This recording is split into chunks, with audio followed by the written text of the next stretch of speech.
Imaginad que arrastramos a Beethoven desde el siglo XIX, lo ponemos a escuchar trap y reggaetón, le informamos de que esta es la música más popular en el mundo hoy en día y lo devolvemos a su época, lógicamente traumatizado de por vida. O espera, a lo mejor podríamos hacer algo para ayudarle con su trauma sin decirle una sola palabra y utilizando solo nuestra mano. Desde hace algunas décadas se ha ido desarrollando una curiosa terapia. Su principal característica es que se pide al paciente que mantenga en mente su recuerdo traumático mientras se le pide que siga con los ojos el dedo del terapeuta. Se llama EMDR, que viene a significar reprocesamiento y desensibilización por movimiento de globos oculares. A pesar del aroma pseudociencia que desprende, tal vez os sorprenda saber que, según prácticamente todos los metaanálisis, es muy eficaz para tratar trastornos relacionados con el trauma. De hecho, es una de las dos terapias que mejor funcionan para esto, aunque hay una cierta polémica. Os la cuento al final del vídeo, que por cierto, esto vale para todo, desde un trauma por descuartizamiento de tu familia delante de ti, hasta sentirte mal la tarde después de haber hecho un chiste en clase de esos que provocan bolas del desierto. O sea, la diferencia entre un mal recuerdo y un trauma es simplemente la intensidad y la duración. Entonces, ¿cómo puede ser que mover los ojos muy rápido de un lado para otro siguiendo un dedo sirva para que un recuerdo deje de ser traumático? Pues es lo que vamos a ver aquí.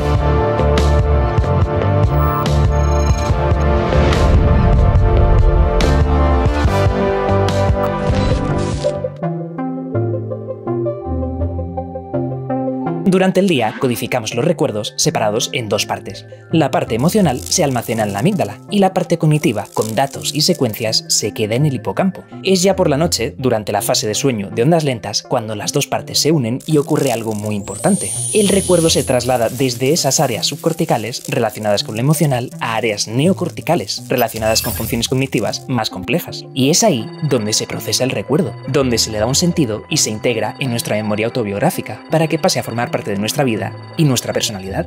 Pues bien, ¿qué ocurre cuando experimentamos algo que nos revienta por completo la cabeza, como un accidente de tráfico, un atentado terrorista o el último disco de Rosalía? Pues que se produce una potenciación eléctrica tan fuerte en la sinapsis, sobre todo en la amígdala, que el recuerdo se queda atascado en la primera fase. No consigue integrar sus dos partes y no llega a pasar a la neocorteza, y por lo tanto no es procesado por las regiones razonables de nuestro cerebro.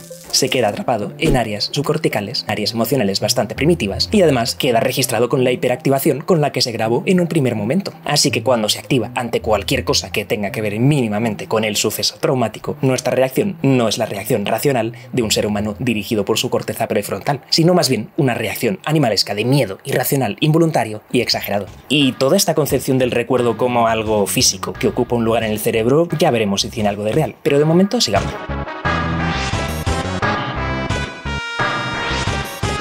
Resulta que los investigadores se dieron cuenta de que los movimientos oculares que se llevan a cabo en la terapia EMDR y los movimientos oculares que ocurren involuntariamente por debajo de nuestros párpados mientras dormimos se parecen mucho. Midieron la potencia y frecuencia de las ondas cerebrales y las áreas del cerebro activadas tanto durante el sueño como durante la terapia y eran muy similares. Así que la teoría es que el efecto beneficioso que supuestamente causan los movimientos oculares de la EMDR se relaciona con que estos activan los procesos naturales que se dan durante el sueño de ondas ligeras y hacen que los recuerdos se trasladen desde áreas subcorticales hasta áreas neocorticales y se procesen adecuadamente. En apoyo a esta hipótesis, algunos estudios han encontrado que los sujetos que realizaban movimientos oculares durante unos segundos mostraban mejor memoria episódica y mejor capacidad atencional al realizar tareas cognitivas justo después de los movimientos oculares que los que no habían hecho movimientos oculares previos. Parece que algo hacen, ¿no? Pero también es cierto que igual que hay similitudes, también hay diferencias entre nuestros estados cerebrales y fisiológicos en fase de sueño de ondas lentas y durante la sesión de EMDR, así que no pueden ser equiparados totalmente. Y también pensad una cosa, si el efecto es el mismo en los dos casos, ¿por qué no se superan los traumas simplemente durmiendo? ¿Alguna diferencia habrá? Imaginaréis por dónde voy. Hace falta más investigación. De momento esto se queda en hipótesis. Vamos a la siguiente.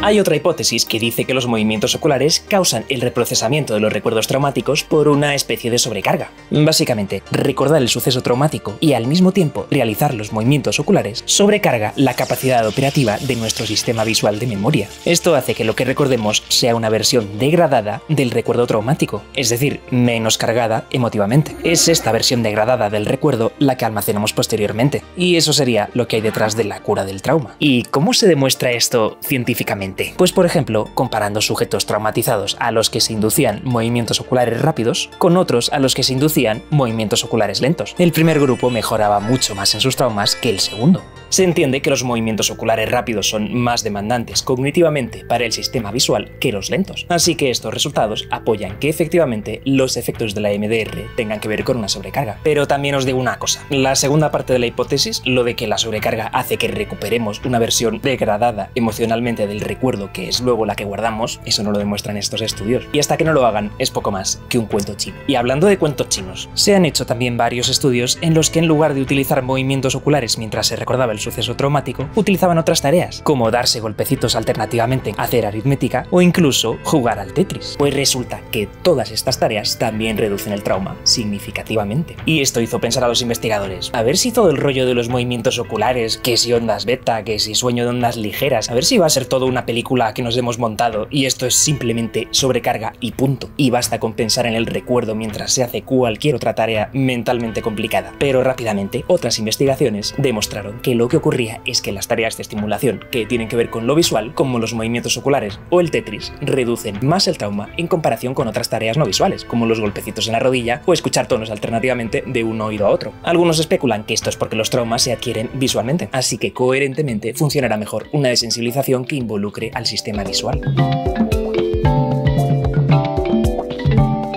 Pero otra interpretación es que esto tiene que ver con el reflejo de orientación, que es un mecanismo innato que tenemos todos los animales por el cual, cuando nos encontramos con un estímulo novedoso, nos sale naturalmente el automatismo de mover los ojos para inspeccionar la escena a ver si hay amenazas o cosas interesantes. Y no solo eso, sino que cuando se activa este reflejo, también se cree que el cerebro se vuelve más flexible. Estamos ante algo nuevo, así que es como si el cerebro se ablandara o se abriera para que pudiera entrar mejor nueva información. Y claro, si tenemos encerrado un recuerdo traumático y resulta que abrimos esa jaula, pues igual facilitamos que salga, que vaya donde tiene que ir y que por fin se procese como es debido.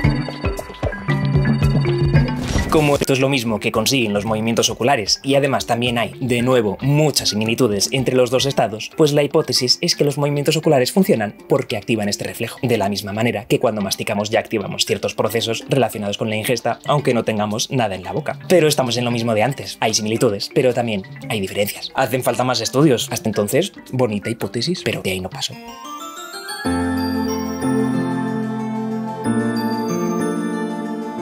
Pues como podéis ver, la investigación no ha estado de brazos cruzados para demostrar los mecanismos que hacen que funcione la MDR, a diferencia de otros. Ahora bien, ninguna de las hipótesis está demostrada, ni mucho menos. Se quedan en simples teorías o modelos, con apoyo de estudios científicos válidos, sí, pero no como para que podamos afirmar, pues sí, mira, la terapia funciona por esto, lo tenemos claro. No, todavía no. Lo que sí que sabemos seguro es que la terapia causa algo en el cerebro. Algunos estudios han echado un ojo a lo que ocurría en el cerebro de las personas traumatizadas mientras les leía un guión sobre el suceso traumático de cada uno, y se compararon estas mediciones antes y después de la terapia. Resultados: antes de la terapia había mucha activación en las regiones emocionales y poca en las regiones prefrontales, como vimos antes. Pero es que después de la terapia, al escuchar el suceso traumático, la activación ya no estaba en las regiones emocionales, sino en las prefrontales. Los autores concluyeron que el recuerdo se había trasladado y procesado, y ya no causaba malestar a la persona. Supongo que ahora estaréis bastante convencidos, pero aquí viene la polémica de la que os hablaba al principio del vídeo. ¿Ocurre esto debido a la MDR y a los movimientos oculares? ¿O a lo mejor ocurre debido a otra cosa que sucede al mismo tiempo y hemos estado montándonos una estupenda película todo este tiempo? Imaginemos que tengo una enfermedad y voy al médico. Este médico sabe que lo que tengo se cura con una pastilla, así que me la da. Pero además de eso, ejecuta un baile zulú para, según dice, sacar de mí a los demonios y evitar que interfieran con el efecto de la pastilla. A los 2 días estoy curado y hablo a todo el mundo del maravilloso tratamiento de mi médico, una combinación entre fármaco y danza zulú. Volviendo a la MDR, recordad en lo que consiste la terapia. Se inducen los movimientos oculares en el paciente mientras éste recuerda el suceso traumático. Y este recordar el suceso se conoce como exposición por imaginación y es un importantísimo componente de la técnica de exposición que se utiliza en la terapia cognitivo-conductual. Vais viendo por dónde voy, ¿verdad? Para el enfoque cognitivo-conductual, el trauma se mantiene porque establecemos una asociación aversiva con un estímulo y continuamente evitamos exponernos a él, por lo que nunca llegamos a desconfirmar nuestras creencias creencias de peligrosidad del estímulo. Así que la exposición a ese estímulo, aunque sea en imaginación, consigue precisamente eso, que desconfirmemos nuestras creencias y que rompamos esa asociación aversiva. En consecuencia, que dejemos de sentirnos mal ante ese estímulo y que desaparezcan todas las reacciones hiperemocionales ante él. Entonces, ¿qué defienden los detractores de la EMDR? Pues que los movimientos oculares serían como la danza zulú y la exposición sería como la pastilla, que lo que provoca que se reduzca la viveza y la emocionalidad de los recuerdos traumáticos no es la estimulación bilateral, sino simplemente la exposición, que ya sabemos que funciona porque tiene unas bases teóricas mucho más sólidas y un recorrido de muchos más años. Y entonces, ¿quién tiene razón aquí? ¿Cómo podríamos comprobarlo científicamente? Pues por ejemplo, a ver qué os parece, un estudio con un grupo de sujetos con trauma a los que sometemos a terapia de exposición más movimientos oculares y otro grupo al que sometemos a terapia de exposición sin movimientos oculares. Y vamos a ver qué pasa. Si los dos grupos reducen el trauma igual, pues es que los movimientos oculares no aportan nada y son un timo. Pero si el primer grupo reduce más el trauma que el segundo, es que algo hacen. Pues este estudio se ha hecho. Es más, se han hecho bastantes. Y hay hasta revisiones sistemáticas que han analizado todos estos estudios y han llegado a conclusiones. Pero eso lo veremos. Es broma, lo vamos a ver ahora. La primera revisión en 2001 concluyó que los movimientos oculares no aportan ningún efecto añadido, que son un baile zulú en toda regla. Pero al parecer los autores cometieron errores metodológicos muy importantes y sesgaron sus conclusiones. Ya en 2013 salieron otras dos revisiones sistemáticas, ya con la metodología en orden y con 12 años más de investigación para incluir, y ¿sabéis cuáles fueron las conclusiones en los dos casos? Que parece seguro afirmar que los procesos subyacentes a la EMDR son distintos a los de otras terapias basadas en la exposición. Es decir, que los movimientos oculares también contribuyen a la reducción del trauma, no es solo exposición.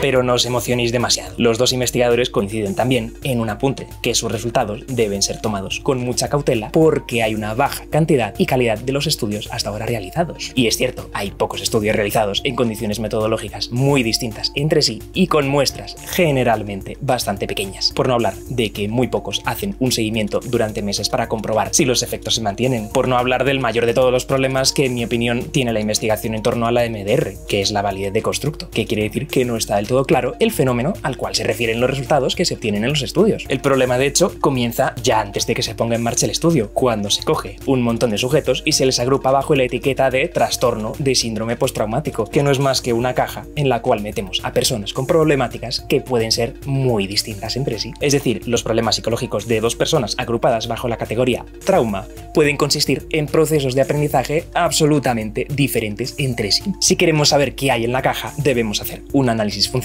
de cada caso, pero no se hace en prácticamente ningún estudio, con lo cual no sabemos realmente sobre qué está haciendo efecto aquello que se aplica en cada estudio. Solo tenemos una idea muy vaga y extremadamente imprecisa. En cualquier caso, lo que sí parece es que los movimientos oculares generan un efecto y que la EMDR no es una mojiganga a la altura de otras terapias calificadas de pseudocientíficas, por lo menos en este componente específico de los movimientos oculares. Ahora bien, de ahí a querer equipararla con la terapia cognitivo-conductual, pues mira, lo siento, pero no. Es cierto que ha habido muchos esfuerzos por ver qué mecanismos explican la eficacia de la EMDR y que tienen hipótesis muy interesantes y que la evidencia científica apoya muchos de esos postulados. Pero es lo que dije antes, se sigue sin saber a ciencia cierta por qué funciona y sobre qué ejerce su efecto. Y esto ya es opinión personal, pero yo creo que si tenemos dos terapias que funcionan, la primera sabemos bastante bien por qué funciona y en la segunda, en cambio, tenemos una idea muy nebulosa y además la segunda utiliza componentes de la primera, pues yo me quedaría con la primera. Si no sabemos por qué funciona lo que usamos, ¿dónde está nuestra credibilidad científica? Yo, por mi parte, hoy por hoy pienso que no me voy a formar en esta técnica. No me parece que cumpla los estándares de fundamentación teórica necesarios y de hecho me parece que está más cerca del estatus de pseudociencia que de ciencia. Pero vamos, tampoco pienso que tenga una fundamentación teórica tan pobre como para que los que la practican deban ser llamados magufos o estafadores. No les podemos poner a la altura de grafólogos, psicoanalistas, coaches, naturópatas, el reiki, el eneagrama, etcétera, etcétera. En cualquier caso, dejar claro que según los estudios de eficacia, como vimos antes, ambas son eficaces. Esos son datos. Así que si traemos de vuelta a Beethoven después de inducirle el trauma a estímulos traperos, queremos ayudarle a superarlo y resulta que el tío no quiere hablar, pues nada, dedito y a mover los ojos. Tal vez pensaréis que esto es una proeza, pero más proeza aún es haber conseguido traumatizarlo auditivamente siendo sordo, ¿no?